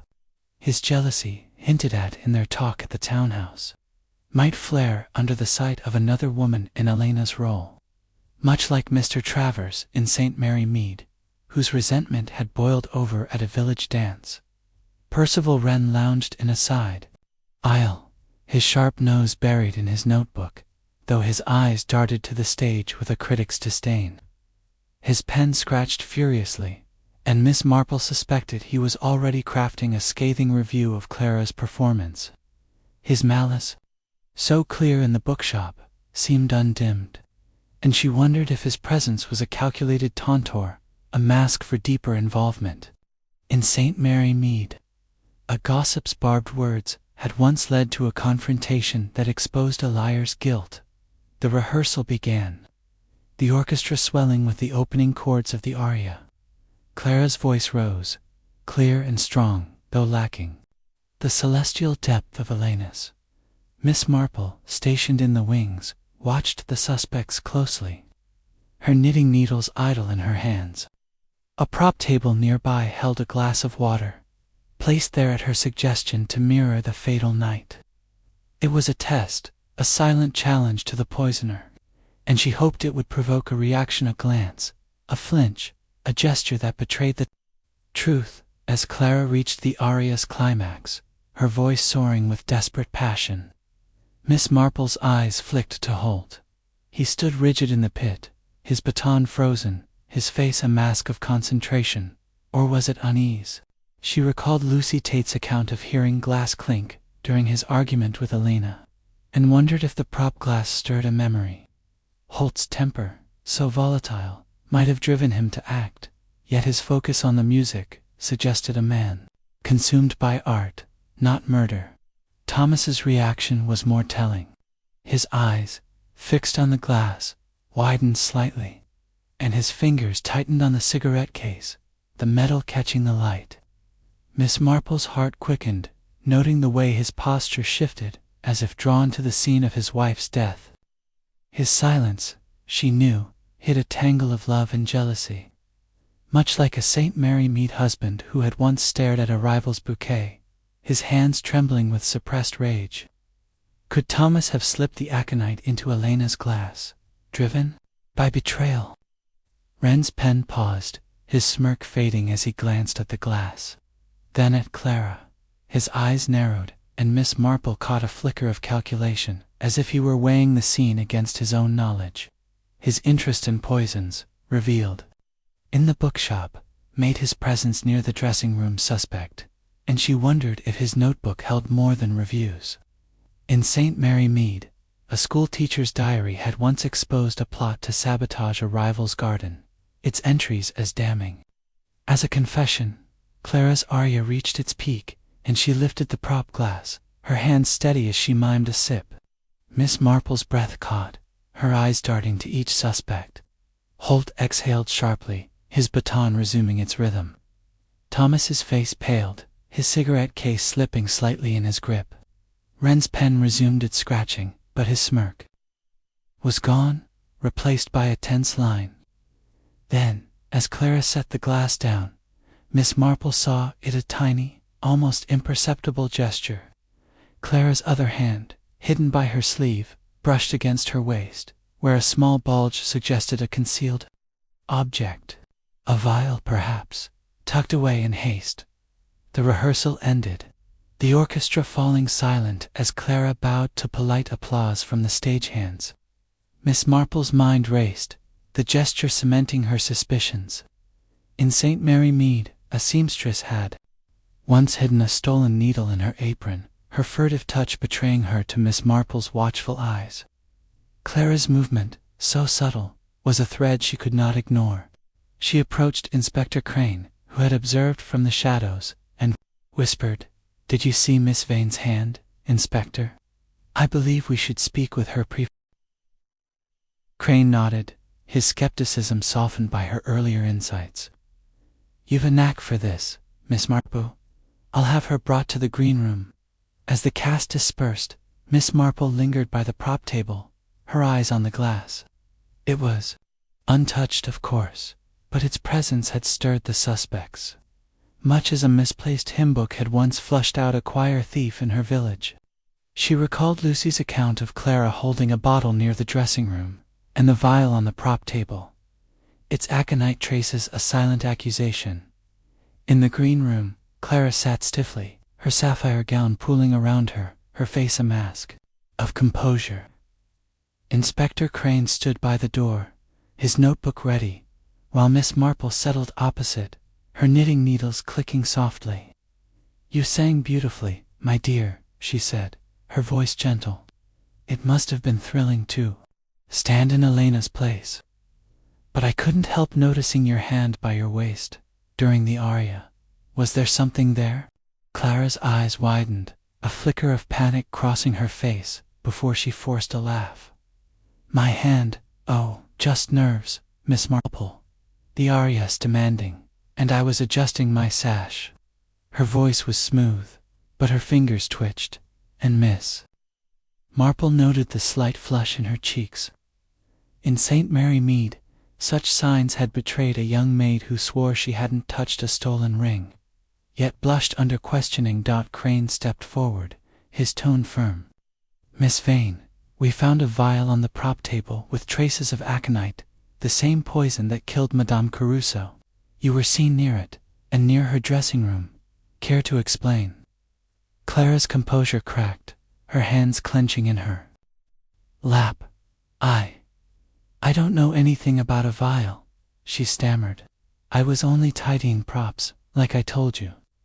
Miss Marple's eyes softened, though her mind was sharp. My dear, she said, in my village, a girl once hid a stolen locket, thinking no one would notice, but small gestures give us away.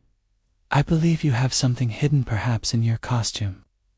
Clara's face drained of color, and she rose, her hands fluttering to her waist. Before she could protest, Crane signaled a constable, who gently searched her sash. There, tucked into a hidden pocket, was a small vial. Its label faded, but identical to the one on the prop table. Clara sank back into her chair, her eyes brimming with tears. I didn't mean to kill her, she whispered, her voice breaking. I only wanted her to be ill, to miss a performance. I got the aconite from a chemist friend in London. He said it was safe in small doses. I thought I'd finally have my chance. Her confession spilled out, a torrent of guilt and ambition, and Miss Marple sighed, her heart heavy. In St. Mary Mead, such desperation had once led a baker's apprentice to taint a rival's dough, hoping for praise, only to face ruin. Crane's notebook snapped shut, his voice brisk. Miss Vane, you'll come with us. We'll need a full statement. As Clara was led away, Miss Marple remained in the green room, her needles idle. The trap had worked, but the victory felt hollow. Clara's ambition, like Miss Bell's in the village pageant, had twisted into tragedy. Yet Miss Marple's thoughts lingered on the others: Holt's temper, Thomas's jealousy, Wren's malice. Their reactions to the glass had been telling, but Clara's gesture had sealed her fate. Outside, the village was settling into dusk, its lamps glowing like stars. Miss Marple walked slowly, her mind turning to the parallels of village life. People, she murmured, her knitting bag swinging gently, are so very predictable, even in their darkest moments. The rehearsal had unmasked the truth, and Miss Marple felt the mystery drawing to its close. Chapter 10. The Understudies. Slipped the Grand Theatre. Its stage, now silent after the morning's revelatory rehearsal, seemed to hold its breath as Miss Jane Marple lingered in the green room, her knitting needles still in her hands. The confession of Clara Vane, the ambitious understudy, had unraveled the mystery of Madame Elena Caruso's death with a swiftness that surprised even Miss Marple, though she had long learned that the human heart, when pressed, often spilled its secrets like a torn seam. Clara's tearful admission slipping aconite into Elena's glass to secure a moment in the spotlight echoed a St. Mary Mead scandal where a young seamstress, driven by envy, had sabotaged a rival's gown. Yet Miss Marple, ever cautious, knew that confessions, like village gossip, required careful scrutiny to ensure no threads remained loose. Inspector Crane, his mustache twitching with a mix of triumph and grim satisfaction, had escorted Clara to a waiting police van, her sapphire gown trailing like a fallen star. Miss Marple, however, requested a private moment with the young woman before she was taken to the station. It's only right, Inspector, she said, her voice mild but firm, to hear her out fully. In my village, a kind word sometimes brings clarity. Crane, accustomed to her unassuming wisdom, agreed, and led her to a small office where Clara sat, her face pale, her hands wringing a handkerchief. Miss Marple settled opposite Clara, her knitting bag at her side, her eyes soft with sympathy, but sharp with purpose. The room was stark, its bare walls and single lamp a far cry from the theater's opulence. Yet it suited the moment, a place for truths to be laid bare. My dear, Miss Marple began, her tone as gentle as a grandmother's, you've carried a heavy burden. I understand you wanted only to shine, but the aconite's such a dangerous choice. Tell me, how did you come by it?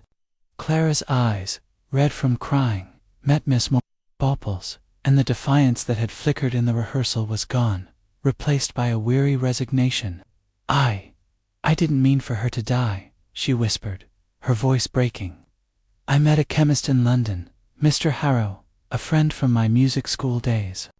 He worked with rare compounds, said aconite could make someone ill, just enough to miss a performance.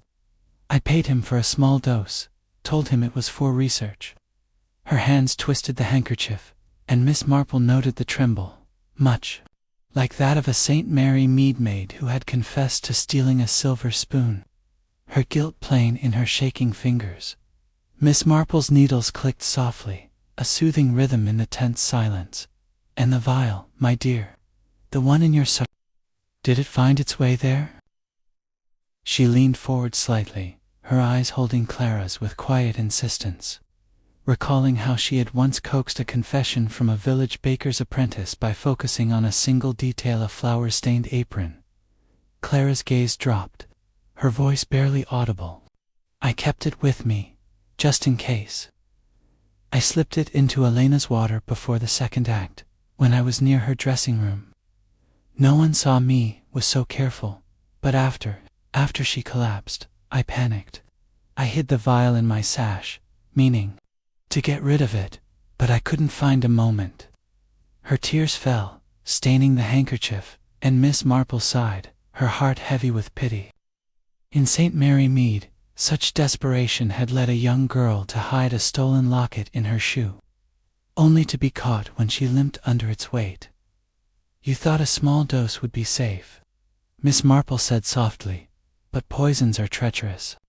My dear, in my village, a woman once used a sleeping draught to quiet a rival, only to find it stronger than she knew. Intention doesn't lessen the harm." Clara nodded, her shoulders sagging, and Miss Marple saw the truth in her broken posture. The understudy's slip, both literal and figurative, had sealed her guilt. But Miss Marple's mind lingered on the chemist, Mr. Harrow. His role, though peripheral, suggested a wider net. Perhaps others had sought his wares. She rose, patting Clara's hand with a grandmotherly warmth. "You've been honest, and that's a start. The inspector will take care of things now." As Clara was led away, Miss Marple turned to Crane, who stood by the door, his notebook filled with her confession. "Inspector," she said, "might we look into this, Mr. Harrow? A chemist dealing in such substances may have other clients or other secrets." Crane nodded, his skepticism replaced by respect. "I'll send a wire to London, see what we can dig up on him." "You've a way of spotting the loose ends, Miss Marple." She smiled faintly, her thoughts already turning to the other suspects. Clara's confession, though damning, did not fully absolve Holt, Thomas, or Wren. Their reactions during the rehearsal, Holt's tension, Thomas's pallor, Wren's calculation suggested layers yet to be peeled back. Miss Marple returned to the theater's stage, where the prop table still stood, its glass now removed as evidence. She examined the spot where the vial had been found, picturing Clara's furtive movements. The stage manager, Mr. Dobbs, approached, his ink-stained fingers clutching a ledger. "Miss Marple, you've done it again," he said, shaking his head. "Clara seems so eager, but I never thought her capable of murder." "Nor did I, at first," Miss Marple replied, her voice gentle. "But ambition can twist the heart, Mr. Dobbs. In my village, a young man once spoiled a rival's crops for a chance at a prize. He meant no great harm, yet harm was done." Dobbs nodded, his face troubled, and Miss Marple asked, "Did you ever see Clara with a bottle, perhaps in the stores?" Dobbs scratched his chin, his brow furrowing. "Not a bottle, no, but she was always fussing with props, moving things, tidying up. She could have hidden something easily enough." Miss Marple thanked him, her mind turning to the theater's chemist, Mr. Phipps. She had yet to speak with him, and his access to the stores made him a key figure. If Clara's story about Mr. Harrow was true, Phipps might confirm whether such a substance could have been obtained locally or if another suspect had sought it. She found Phipps in a small, cluttered room off the backstage corridor. surrounded by bottles and jars labeled with chemical names.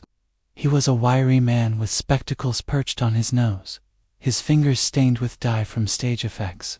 "Miss Marple," he said, startled by her quiet approach, "I heard about Clara. Dreadful business." His voice was nervous, and Miss Marple noted the way his eyes darted to a locked cabinet behind him, much like a St. Mary Mead apothecary who had flinched when asked about missing herbs. "I'm sure it's been a shock," she said, her needles clicking as she settled onto a stool. "You handle the theater's chemicals, I understand. Have you ever worked with aconite, or known someone who might?" Phipps shook his head quickly, too quickly, Miss Marple thought. "No, miss, not aconite. It's rare, dangerous. We use flash powders, dyes, nothing like that." His hands fidgeted, and Miss Marple's eyes twinkled. "Of course," she said, "but perhaps someone asked for something unusual. Miss Vane, or Mr. Holt, or even Mr. Wren." Phipps hesitated, then admitted, "Mr. Wren did ask about chemicals once, said it was for a story. I showed him some harmless compounds, but he seemed curious about the locked cabinet." Miss Marple's lips pursed. Wren's interest in poisons, noted in the bookshop, took on new weight. She thanked Phipps and made a mental note to share this with Crane, who might search Wren's satchel or notebook for further clues. Back at her cottage, Miss Marple sat by the fire, her knitting idle as she reflected. Clara's confession had been the slip that unraveled the mystery, but the chemist's connection hinted at a broader web. Holt's temper, Thomas's jealousy, and Wren's malice still lingered in her mind, though Clara's vile and tearful admission pointed squarely to her. In St. Mary Mead, a confession had once closed a case of stolen silver, only for a second culprit to emerge later. Miss Marple resolved to ensure no such oversight occurred here. She would ask Crane to verify Clara's story with Mr. Harrow, and to check Phipps's cabinet for any missing substances. "People," she murmured, her needles clicking once more, "think they can hide their slips, but the truth always finds its stage." Chapter 11. The others absolved. The late morning light streamed through the lace curtains of Miss Jane Marple's cottage, casting delicate patterns on the polished wood of her sitting room. Outside, St. Mary Mead was stirring with its usual rhythm, Bantry's voice calling to her gardener, the distant chime of the church clock, but Miss Marple's thoughts were fixed on the Grand Theatre and the tangled web of Madame Elena Caruso's murder. Clara Vane's confession, wrung from her in the Stark office the previous day, had been a dramatic unraveling, yet Miss Marple, with her village-honed instincts, knew that a single thread did not complete the tapestry. The other Holt, Thomas, Caruso, and Percival Renstall lingered in her mind, their motives and actions demanding scrutiny to ensure no shadow of doubt remained. She sat by the fire, her knitting needles idle in her lap, as she reviewed the case. Clara's admission slipping aconite into Elena's glass to secure a moment in the spotlight had been heartfelt, her tears genuine, but Miss Marple had learned in St. Mary Mead that confessions, like apologies, could sometimes mask half-truths. In a village scandal years ago, a young man had confessed to stealing a bicycle, only for it to emerge that he was shielding a friend. Could Clara be protecting someone, or had her ambition truly driven her to murder? To be certain, Miss Marple needed to absolve the others. Tying up the loose ends as neatly as her knitting, she decided to visit the theater one last time, where Inspector Crane was concluding his inquiries. The auditorium was quiet, its velvet seats empty, the stage stripped of its opulent set. Crane stood by the orchestra pit, his notebook tucked under his arm, his mustache twitching with the satisfaction of a case nearly closed. "Miss Marple," he greeted, his tone warmer than before. "You've done us a service with Miss Vane. Her chemist friend in London, Mr. Harrow, confirmed her story sold her the aconite last month, thinking it was for a stage effect. She's in custody, and we're charging her with murder." Miss Marple nodded, her eyes mild but alert. I'm glad it's clear, Inspector. But I wonder if we might discuss the others. Mr. Holt, Mr. Caruso, Mr. Wren. In my village, we once thought a theft solved, only to find another hand at work. I'd hate for any doubt to linger. Crane raised an eyebrow, but his respect for her insight was evident. Fair enough, he said. Let's go through them. I've got their statements, and your perspective might help. They settled in the manager's office, its cluttered desk now organized, a sign of the investigation's end. Miss Marple drew out her knitting, the soft clicking of familiar anchor as she began with Reginald Holt, the fiery director. Mr. Holt's temper was striking, she said, her voice gentle. He admitted to arguing with Alina, even storming into her dressing room. I wondered if his frustration might have turned deadly, much like a St. Mary Mead farmer who once broke a rival's plow in a rage. Crane flipped through his notebook. Holt's alibi holds. He was in the orchestra pit during the second act, seen by the musicians. His argument with Alina was heated, but it was about lighting cues, nothing new, according to the stagehands. He was back in the pit before she drank the water. Miss Marple's lips pursed, recalling the stage manager's account of Holt's brief absence to check a cue sheet. And his access to the stores, she asked. The aconite came from there, did it not? Crane nodded. He had a key, as director, but Mr. Phipps, the chemist, says Holt only ever took flash powders for lighting effects. No record of him handling anything like aconite. Miss Marple's needles paused, her mind turning to a St. Mary Mead choir master, whose temper had flared but stopped short of true harm. Holt's passion, it seemed, was for his art, not murder.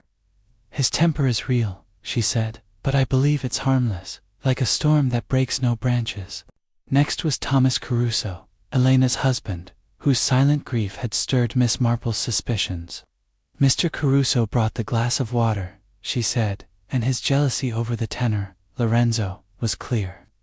In my village, a husband's resentment once led to a rash act of broken vase, nothing more, but enough to show his heart.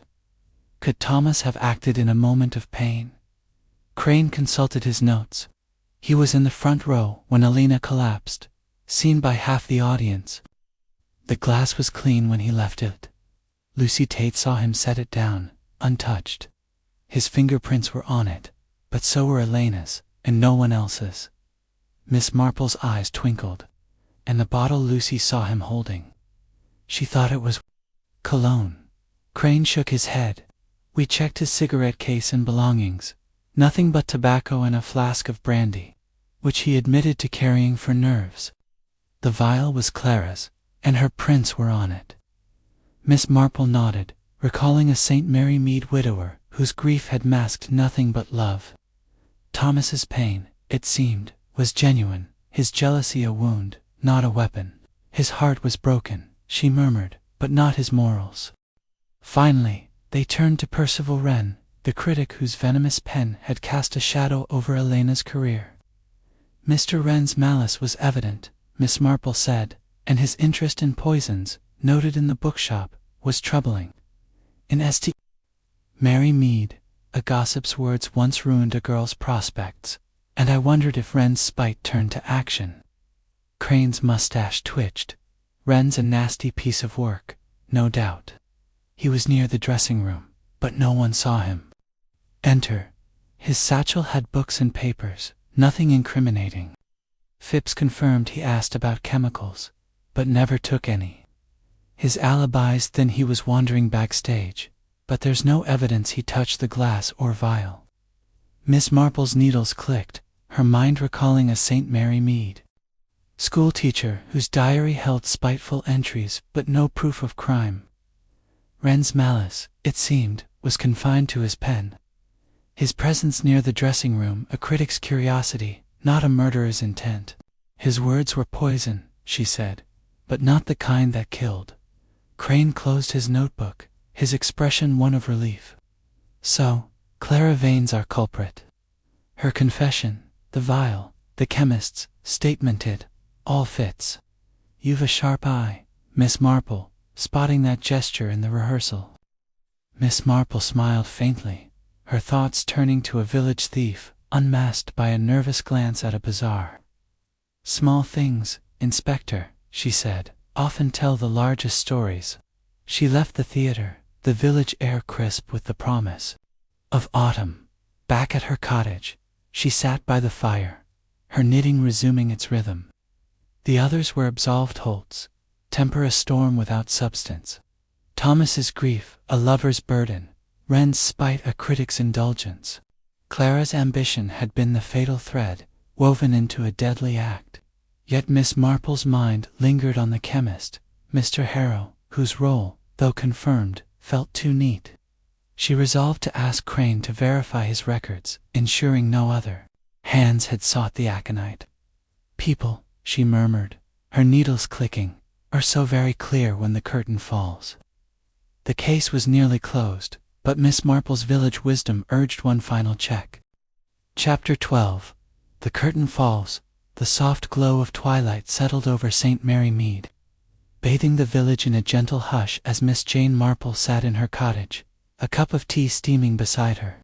The fire crackled in the hearth, casting flickering shadows on the walls, and her knitting lay finished in her lap, a neat shawl, its stitches as orderly as the solution to Madame Elena Caruso's murder. Clara Vane's confession had brought the case to a close, her ambition unmasked as the fatal force that poisoned the Soprano's glass. Yet Miss Marple, with her village-honed wisdom, felt the quiet satisfaction of a mystery resolved, tempered by a familiar sadness for the frailties of the human heart.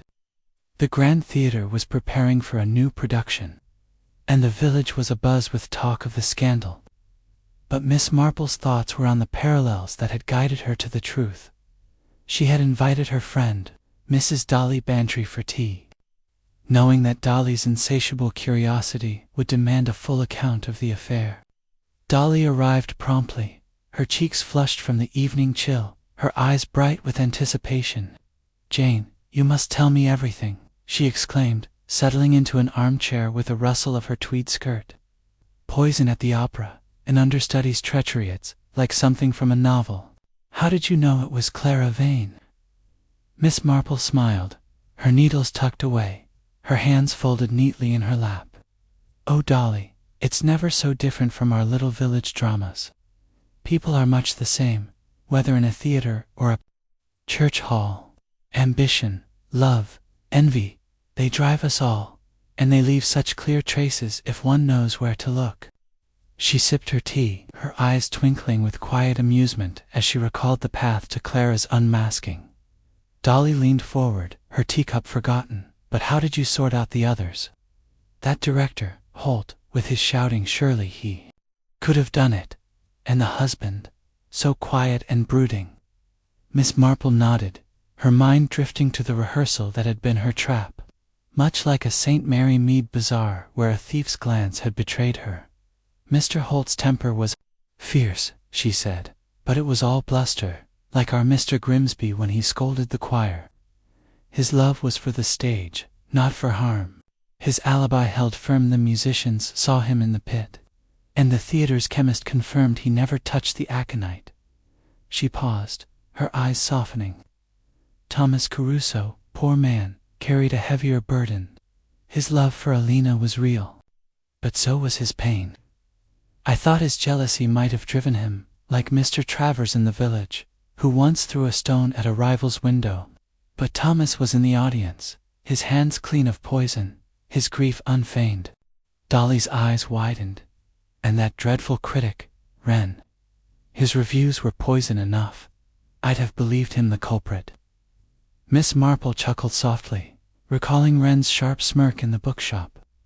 "Mr. Wren's pen was cruel, Dolly, much like Mrs. Price's gossip when she ruined young Mary's prospects. But his malice stayed on paper. He had no access to the vial, and his wandering backstage was just a critic's nosiness, not a murderer's plot." Dolly shook her head, marveling. But Clarice, such a young thing, so talented. How could she? Miss Marple's expression grew somber, her thoughts turning to a St. Mary Mead seamstress whose envy had led to a sabotaged gown. Clara's ambition was her undoing. Dolly. She wanted the spotlight, as our Miss Bell wanted the pageant's crown. She thought a small dose of aconite would give her a chance, not a tragedy. But poisons are treacherous, and her heart betrayed her in that rehearsal, when I saw her hide the vial. Dolly sipped her tea, her curiosity unabated. And that chemist in London, Mr. Harrow, was he part of it? Miss Marple's lips pursed. Recalling her final request to Inspector Crane, I asked the inspector to check his records, and they confirmed Clara's story. Mr. Harrow sold her the aconite, believing it was for a stage effect. No one else sought it, it seems. The theater's own chemist, Mr. Phipps, found no missing substances, and the vial's traces matched Clara's confession. The thread was hers alone. Dolly set down her cup, her eyes gleaming.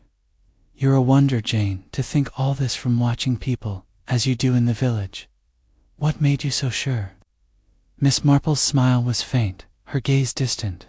In St. Mary Mead, Dolly, I've seen how hearts work, how ambition twists, how love wounds, how spite stings. The theater was grander, but the motives were the same. Clara's gesture, Thomas's grief, Holt's temper, Wren's pen, they told their stories, clear as day. The fire crackled, and Miss Marple rose to add a log, her movements slow and deliberate. The truth, you see, is like my knitting. It starts with loose threads, but with patience, they form a pattern. Clara's pattern was ambition, and it led her to a terrible mistake. Dolly nodded, her face a mix of awe and satisfaction. You've a gift, Jane. The village is lucky to have you, and so was that theater. Miss Marple smiled, her eyes returning to the fire. I only watch, Dolly, and listen. People tell their own tales, if you give them the chance. As Dolly chattered on, planning to share the story at the next Women's Institute meeting, Miss Marple's thoughts turned to quieter mysteries. The missing roses from Mrs. Bantry's garden, the odd behavior of the vicar's new curate. The opera's curtain had fallen, but St. Mary Mead, with its small dramas, would always have a stage for her to unravel.